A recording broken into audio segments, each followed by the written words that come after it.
பழனி அருள்மிகு தண்டாயுதபாணி சுவாமி திருக்கோவிலில் 2 நாட்கள் நடைபெற்ற உண்டியல் எண்ணும் பணியில் காணிக்கையாக ரூபாய் 2.55 கோடி கிடைத்துள்ளது.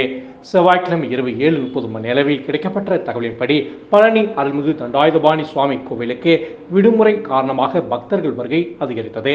கோவிலில் உள்ள உண்டியலில் பக்தர்கள் காணிக்கைகளை செலுத்திவிட்டு சென்றனர். கடந்த 20 நாட்களாக பக்தர்கள் உண்டியலில் செலுத்திய காணிக்கை மலை மீது உள்ள மண்டபத்தில் திங்கள் மற்றும் செவ்வாய் ஆகிய 2 நாட்களில் வைத்து தரம் பிரித்து எண்ணப்பட்டது.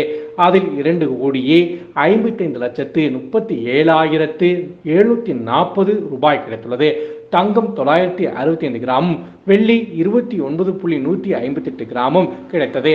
மலேசியா, சிங்கப்பூர், அமெரிக்கா உள்ளிட்ட பல்வேறு நாட்டு கரன்சிகள் 524 கிடைத்தன. உண்டியல் எண்ணிக்கையில் பழனி கோவில் ஊழியர்கள், வங்கி ஊழியர்கள், கல்லூரி மாணவிகள், பேராசிரியர்கள் கலந்து கொண்டனர்.